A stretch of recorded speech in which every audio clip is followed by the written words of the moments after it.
So, bless, bless, bless. Good morning. Halika. Come on. Bless. Meow. Parang Halika, halika, halika. Halika, halika. Tangan ni mas mo para. Oh, ka-cute. parang mauubo ko. Masakit ako. Masakit ay mo throat. Oh, anyway, magpaalam muna ako sa mama mo ha na i-record natin ha. Okay lang po sa inyo at saka i-download. Tama bang term, download ko sa YouTube or i-post ko sa YouTube? Upload po. Hindi pala download. Upload. Upload, Mariosep. Palagi nagsasabi download. Ano ba yan? I-upload. I-upload ko sa YouTube channel natin. Na soon na yan ha, Dr. Jeff Ho YouTube channel. Okay? Tapos, pagkatapos mag-post tayo sa harap ng camera ha. Okay? So, ilang taon na po siya? 4 years old. 4 years old, okay. Ito po si, Kyler o Kevin? Kevin Kyler po. K-I-E, di ba? Opo. Kevin Kyler. Oh, tama pala. Dalawang pangalan. Okay. Anong pangalan ng tatay niya? Kevin Mark. Okay. Sige. So, ilan araw na po yung upo niya? Sige, magbisaya na lang ka. Ako magtagalog pa. Malay natin, meron tayong mga listeners taga Luzon.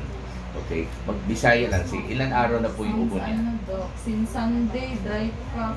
Dry. Oh, yan. Yan ang umpisa ng ubo. Dry talaga yan. Tapos, nag-progress. Magdang yung ubo. Nag-progress. Lumalala. Oh, another, naman na, ito po ay bacteria na naman ito. Kailangan naman ng antibiotic na naman. Pero pakinggan ko talaga yung baga niya bago tayo mag-antibiotic. Yung tunog ng ubo mo, talagang pulmonia yan. Pangatlo na yan, no? Ako sirat na tambay kayo lang. Sige. Lumalala yung ubo mo at saka yung tunog ng ubo mo, malaman masyado.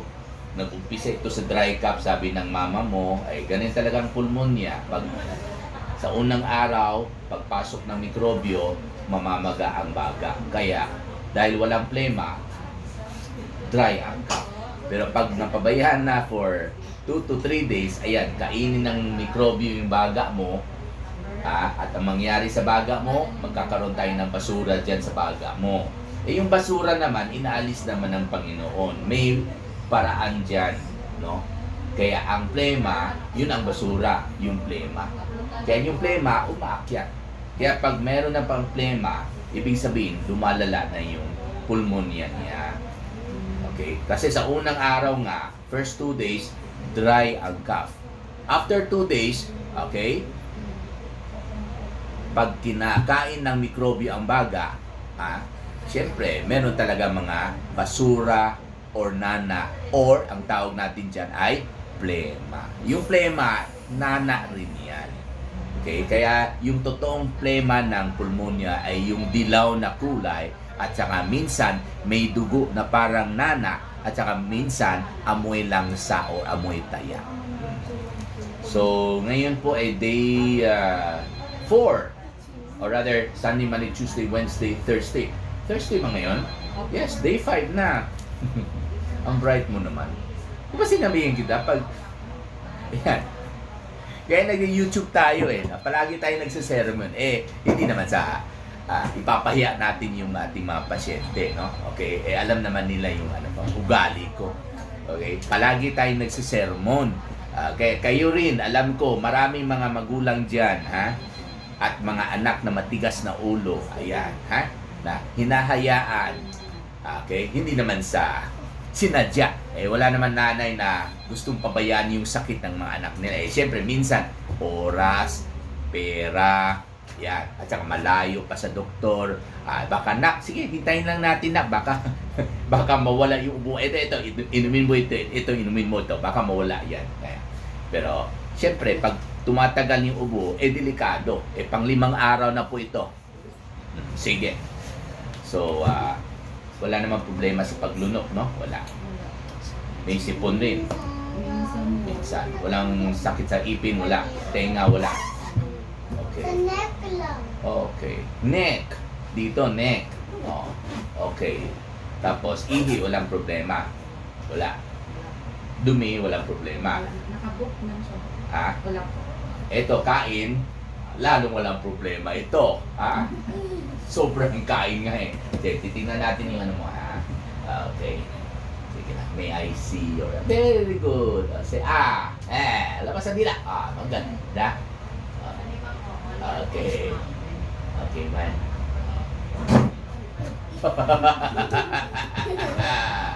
Sige. Tita, naugod ni bird o fish. Bird, yan, fish, pwede man. Huwag lang tayo masyadong lumapit ha, kasi yung dumi ng bird.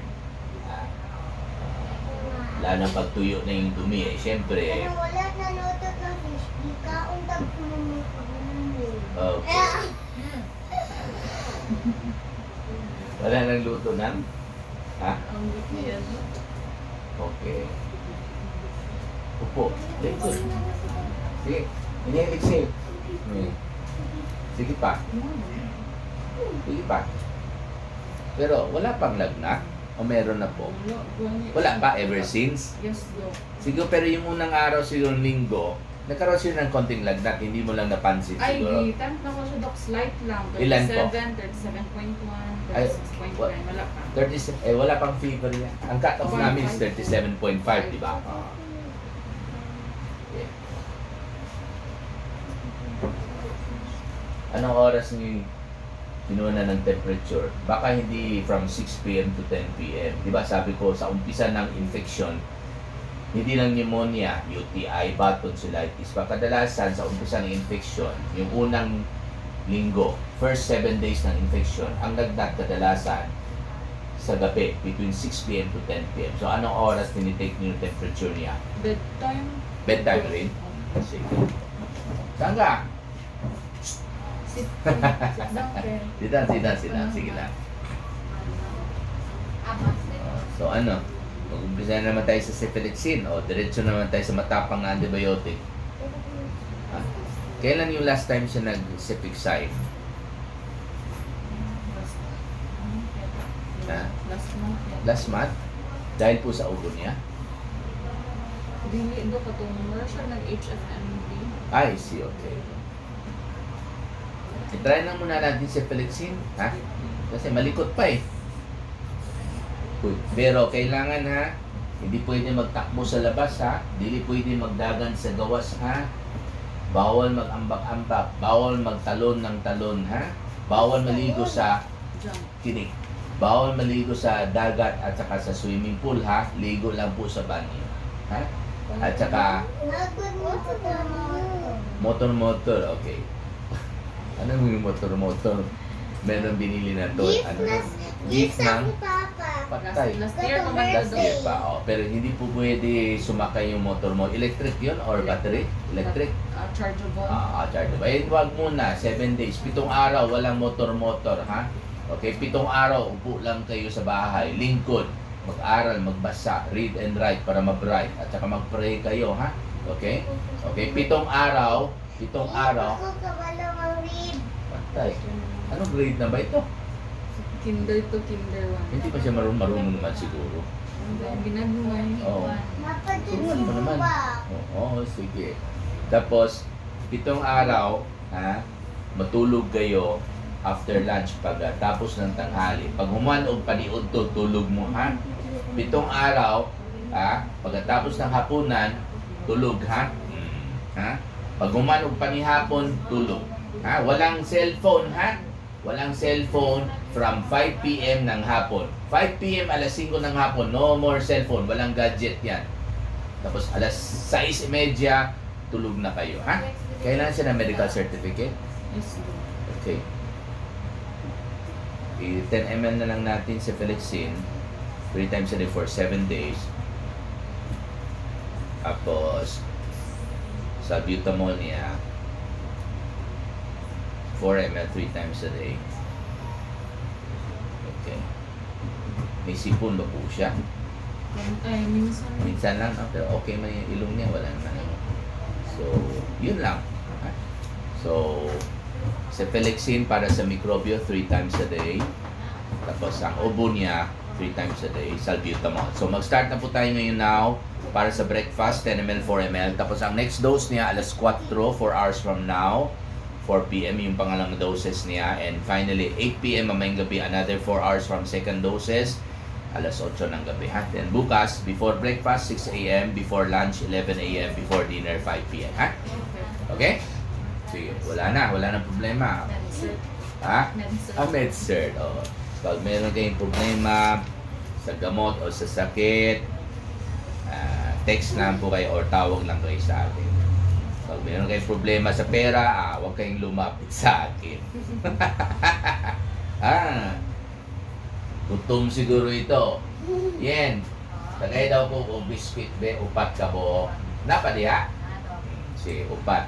Pero dili pwede kaunon karon ha, dapat pag-abot sa balay ha. Kasi mag-wash hands, tapos sa dining table kayo kakain ha. Sige lang, para makita ang imong guwapag now. Yan. Sa'yo. Say thank you. Say thank you. You're welcome. K-I-E-B-E-N. Kyler, no? K-Y-L-E-R. Gan kayo na lang Bangko ko. yun. Okay. Nagandid ako mo. Sure. Ay, sa boss. Ayun. Dito muna. Huwag muna. Dito kayo. So, nag-absent na po siya since Monday pa siguro, no? Yes, Dok. Pero gahapon, hindi pa sulod na ko siya Dok kay exam. So, ngayon araw, walang exam? Atong Tuesday, Dok. Pero Tuesday nag-start, nagito yung flare na. Okay. Bigyan ko lang siya ng 15 days. Pero pag kaya na, pasok na. Ha? Okay? Hindi ba uso ngayon sa classroom? Maraming inuubo? Na ay mga Nagyapon. Ma! Sige. Halika na. Mag-ano na tayo. Pusing na tayo dito. Halika. Babsi. Halika dito, Babsi. Dito. Halika. Halika. Ay, dili ko sa Ay, di ka. Sige. Sige. Thank you for watching. Sige. Mulaw din ka. Pastilan.